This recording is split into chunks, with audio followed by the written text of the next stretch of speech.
Shalom, me homies. I'm gonna ask you to bear with me. Come along for the ride if you like. If not, I understand, but I'm about to ramble. And I might talk quickly. I might digress. I probably am gonna be all over the place. Hopefully I will be somewhat coherent, and hopefully someone out there will find this useful in some way. Maybe it will spark an idea in you, raise a question that you might like to share. We can have some back and forth, you know. That's the only upside in sharing rambling, is that it might cause someone else to see something or think about something in a way they haven't before, which is useful, right? So here I am to do that. Freedom, responsibility, power, psychopathy, being a generalist versus being an expert. The relationship between all of these things, our relationship as individuals to these things, our relationship as a collective to these things. How is it all related? Okay, psychopathy, power. Turns out there are a lot of people in positions of power who are psychopaths. Okay, so how is this? Why is this? Well, it turns out, and I believe I've shared this in a previous video, that there have been empirical studies, scientific studies done which show a direct correlation between power and psychopathy. Because if you do a brain scan of people with large amounts of power, they have less mirror neurons on average. And mirror neurons are the brain cells which allow us in part to experience empathy, to understand what another person is feeling, and to care. And to care about how our actions impact others in the world around us. Psychopaths, they don't care. They only care about themselves and getting what it is that they want, whatever the cost to everyone else, right? So that's partly why we find psychopaths in places of power. It's also related to our economy and the things that are rewarded in a capitalistic system where the bottom line is profit, financial profit at any cost to humanity and the planet. So psychopathic traits and behaviors and ways of thinking and doing are rewarded financially. So you get more money when you behave psychopathically. So that reinforces psychopathy. And so we see more of it in the world. Right? So how is this related to freedom? Psychopaths tend to take away freedoms from other people because that allows them to have more power. Right? And that's what they want. They want to have their own will be done, their own way be done. And the more freedom and power you have, the less freedom they have to run amok and break the law and enforce the law, right? That's why you find them in positions of like lawyers or police officers or judges, right? They want to be the ones telling all of us what we can and cannot do, but the law never applies to them, right?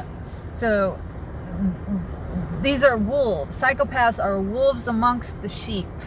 The sheeps being those of us who are not psychopaths, law-abiding citizens who care about other humans, you know? But many of us have been conditioned into behaving actually like sheep, meaning dumb. Sheep are very dumb. They just go along. They do what they're told, right? And the system has been set up in such a way to make that very easy and comfortable. Yeah. The psychopaths in charge want to ply you with bread and circus entertainment to make you dull, lower your vibration, so that they can do what they want over here, take all the resources, take all the power, and, you know, we've all been dumbed down to such a degree that now we're happy with Netflix and Papa John's and dopamine hits, you know, on these things that are also monitoring us so that they can make sure we stay in line. So more and more and more our freedoms are being eroded because we are more and more and more addicted to and enslaved by our comforts. Okay, so that is the link between power and psychopathy and freedom. What about responsibility? Well, there is a direct link between freedom and responsibility. Freedom is a function of responsibility. If you know how to meet your basic needs, how to feed yourself, how to clothe yourself, how to house yourself, how to get all the things you need to stay alive and to stay healthy and to thrive, then you are free, because you don't have to look to another man, a potential psychopath, to give you those things, right? If you don't know how to take care of yourself, if you're not taking the responsibility to take care of yourself, and you have to therefore look to the government, look to the state, look to someone else, that someone else, the government, the state, they can take away your freedom because you need to eat. So you got to fall in line. And that's where most of humanity is right now. Most people have no idea how to grow a carrot, how to build a house, how to stitch together clothes to keep themselves warm. Hell, a lot of people don't even know how to start a fire. Okay, so if you want to be free, you have to take the responsibility to know how to and put into action the things that you need to do to take care of yourself. So you have to educate yourself. This is why in the past slaves were not allowed to know how to read, because knowledge is power, right? So if you can't read, you can't learn. If you don't learn, you don't know. If you don't know, you can't do. And so then you have to look to another man, and that man's going to enslave you, because it's very likely this man is a psychopath. Yes, that's where we're at. And this is why it's important to be a generalist. We have a world where everyone is encouraged to have a career and become an expert, and to spend all of their time, an inordinate amount of time, learning to be really proficient at one skill. Okay? Nobody knows how to fix their car when it breaks down, but we have mechanics for that. But because you don't know how to take care of a car, you don't know anything about a car, that mechanic can be totally crooked, and it can tell you that it's going to cost you $1,200 to fix this part on your engine, and then you go down the street and the other guy says, maybe he's a little more honest, and he says, oh no, it's only $600. But this is a problem with not being a generalist. Like, if you know about your vehicle, you're not so easily going to be able to be taken advantage of, right? That same way of thinking applies to everything in your life. But most people are raked over the coals anytime something goes wrong in their house, because they don't know about plumbing, they don't know about electricity, they don't know about gardening, they don't know how to fix the irrigation when the irrigation line gets busted in their yard. Every little thing that goes wrong in home ownership, most people have to outsource it to an expert. And the expert also has to do that with every other thing in their life that they're not an expert on. Right? That keeps us slaves to the system, slaves to psychopaths. And why am I thinking about all of this? I'm thinking about this specifically right now. Well, first off, because the Epstein files, everything that's being revealed about the people in power, the people making the laws, enforcing the laws, the real criminals, right? But also, I just heard a story on the news. A Florida woman, I live in Florida. She is a home health care nurse. She was just arrested because she got caught on camera torturing an 18-year-old quadriplegic girl who was in her care. She had been taking care of this girl one-on-one privately for over a year. So there's no telling how long this has been going on before it actually got caught. And this lady's been a nurse for 5 or 6 years now. And she probably went into this position specifically because she is a psychopath, and because she wanted to have access to vulnerable people. And we have that, guys, in every one of our institutions, especially the ones that have to do with having power over people. That's a filet mignon to a psychopath. A quadriplegic, and this girl was not only quadriplegic, but nonverbal. She couldn't speak up for herself. She couldn't tell anyone what was happening. And that particularly hit home for me, because guys, I've actually been tortured in a hospital. Okay? Literally, I have. I know what it's like. I know what it's like to be locked away somewhere and be completely vulnerable and not have anyone looking out for you and not have any advocates. That's the last situation you want to find yourself in this capitalistic country that rewards psychopaths and puts them in positions of power over the vulnerable and needy. And guess what? All of us one day will find ourselves in a vulnerable position, in a needy position. And because the world is selecting for psychopaths and Machiavellian traits, we are going to find ourselves more and more and more surrounded by psychopaths and sociopaths. Which means it's very likely that you are going to be abused at some point if we keep walking in the direction that we are. How do we turn the ship around?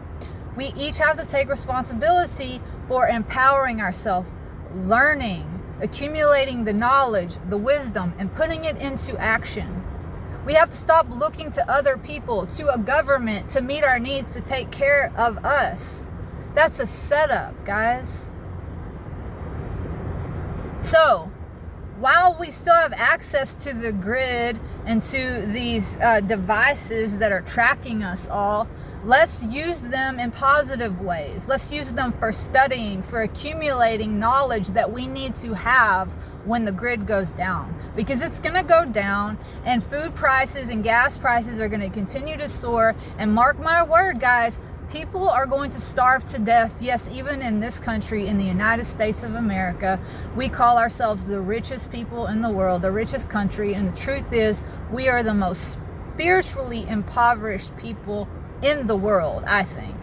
Because I think that's what material wealth does to people. It sucks their souls. It creates a dark black hole, an abyss that just eats and eats and consumes, and every time it consumes something, it gets bigger and it can never be filled. It's a plague. And we have it in this country, and it's eating us alive. And soon, quite literally, people are going to be eaten by the system. People are going to starve to death because they don't know how to feed themselves, they don't know how to grow food, and they're not going to be able to afford the food that's on the grocery shelves, if there even is food on the grocery shelves. And this is something I've been shouting and preaching for the last 15 years. I even wrote a little book about it, on how to transform your lawns into an edible landscape, because everybody ought to be doing that. But I'm heading out on the 20th to go to a farm in Tennessee and help a family who grows some of their own food, and they also create value-added products that they sell at the local farmers market to sustain themselves financially. We gotta be going back to that way of life, guys. It's fulfilling as well, but soon you're not gonna have an option. You're gonna be forced into it, and it's better while you still can do it and it be a choice. It's better to do it now because it's less traumatic, right? And when the time comes when you no longer have a choice, you may not have access to land or resources or people who know what's going on, and you're going to be scrambling. So I recommend that if you don't know anyone who has property, or you don't know where the local farms are, find out. You go through this program called WOOF, Worldwide Opportunities on Organic Farms. It's an acronym. It's a database of all of the organic farms and homesteads in the United States who participate in this program, and what it is that they offer in exchange for work. Most places, they want you to work 20 hours a week for them in exchange for a place to live and food that you're growing. So you know what's going in the soil, what's going on the food, if there's any fertilizers or pesticides being used, you know that because you're the one doing it, right? Now, even foods that are called organic in the grocery store, who is getting to determine what the definition of organic is? You don't even know we don't even know really what that means anymore. It's a very loose liberal definition, and it doesn't mean that it's good or healthy for you and I. So I suggest looking on Woof, especially if you're someone who's worried about potentially losing your job or your source of income and being able to house yourself. It takes care of that too, and it helps out people who have land to manage, who maybe aren't going to have as much income to pay hired help. You know, we all got to look out for each other. That's what real humans do. Okay, let's not be aiming to be psychopaths. Yeah, that's my thoughts on freedom,